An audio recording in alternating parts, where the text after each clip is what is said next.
I got some comics and I'm here to show them. This is a haul.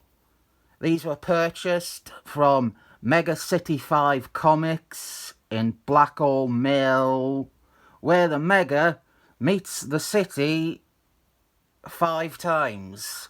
I got Avengers 51, which I used to have a reprint of, that came with a toy of Aunt Gordon as goalie, this blue and yellow costume.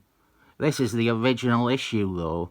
Avengers 52, first appearance of Jim Reaper, and first Avengers issue with Black Panther. If you saw my last haul from Mega City 5, or MC5, oh, that's a band, innit? Kick out the jams. If you saw my last haul, I got away with a copy of Avengers 49, which was incredibly underpriced. And I said that there was also an Avengers 52 that was also underpriced, which I left behind because I felt like I was taking advantage. Even though I mentioned there was a copy of Avengers 52 at a similar price when he was ringing up Avengers 49, still hadn't changed the price all this time later. I think it was fair game. Avengers 69. I didn't get it because of the number. This too, very underpriced. How does he stay in business? It's not falling apart. A fiver for this is insanity. Maybe I have been living on eBay prices for 2 decades, but this is the first appearance of Batman, Speed McGee, Superman, Jeff Goldblum. His first appearance is in this. Avengers Annual 2, this one's not in the best condition, but I honestly never thought I would be able to own these sorts of comics because I was reluctant to pay eBay rates and then receive something that just collapses in my hands. I got this just because I like the cover. Albert Moore and David Allen's Captain Britain. It was the second most expensive thing I got, and I really only got it because I felt everything else was cheap. This still has the poster intact, and that increases its value apparently. I just got it to have on a covers video one day. Black Stars, an issue of Black Stars, issue 24, 0 Hours 1. He had just gotten a box in that morning, someone's collection, and it was filled with Dup 7, and I bought almost all of it. It is the quickest someone has ever unloaded issues of Dup 7. These were the issues that I was missing, the issues in the middle of the series. I'm not running through them because I honestly don't think anyone cares. He might as well have given me these for free. He considered them that worthless. Got an issue of The Flask because I fancy the girl on the cover. Most expensive thing I got was this, Ghost Driver issue 1. Many reasons this is expensive, but why it is worth money to me isn't because of Ghost Driver, or it being the first issue, but because it is the first appearance of Satan's son. And issue 2 here is the second appearance of Satan's son. And issue 3 is the 4th appearance of Satan's son. But it is a very brief cameo on the first page where he is saying goodbye to Ghost Driver. Justice League of America, some cheap Bronze Age issues of that. I got this one because I have always loved this cover. Same applies to the next issue.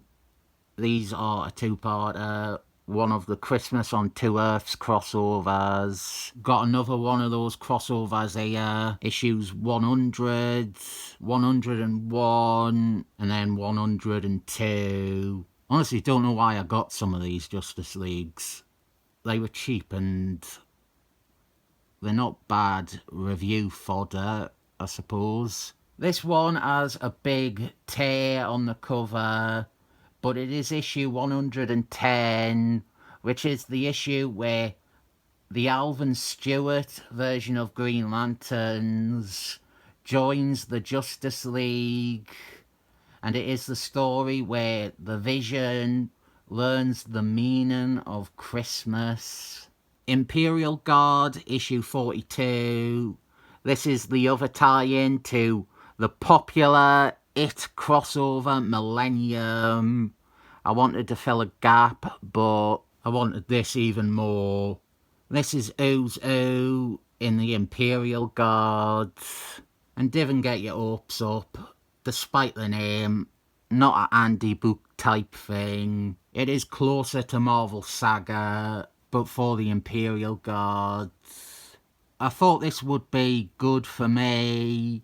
I am used to Andy book and Mar-Vell Saga type stuff. It might do its job of educating me on this team and their history. They have wraparound covers. This is issue 2. Issue 3. And we do have some wonderful covers for a couple of them. Full picture. Issue 4, 5, issue 6, issue 7. Very fun cover here. And that's the entire series. Another super cheap one. Got this for no reason than that. Yeah, absolutely no other reason I got this. None whatsoever. Oh god, this was cheap. A tenner. Amazing Spider-Man Annual 16. First appearance of Captain Marbles. The real one, Monica Rambeau. Believe it or not, I got this for a subscriber. I'm going to review it first, obviously, but then I am sending it to one of you for no charge. That's the kind of YouTuber I am. I am the Mr. Beast of comic book goofiness. If you're thinking, oh god, he might send it to me, I can't wait, it's not you. The person in question already knows it. But hey, be nice to me, and I might go and buy you the first appearance of one of your favourite characters.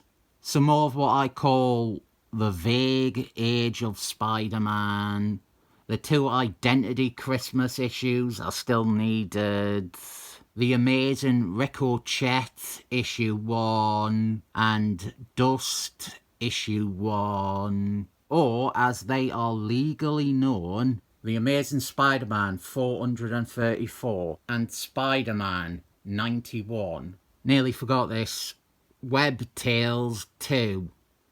This was the issue I was missing, and it was the only issue of it he had. Marvel Spotlight 14, another Satan Son 1, The Ice Demons.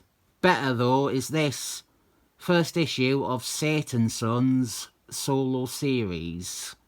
Fantastic Jill Kang cover, great condition copy. I would have said I bought it just for the cover, but there's also this excellent Jim Starman splash page. And while this series sucked arse, the first issue was actually decent. I'm doing this in alphabetical order of how I file them, and now we are up to ST, Starman, Jim. I never in a million years considered the possibility that I would be able to go back and find, collect and afford Jim Starman's 70s Marvel stories. Now it feels like it is actually possible.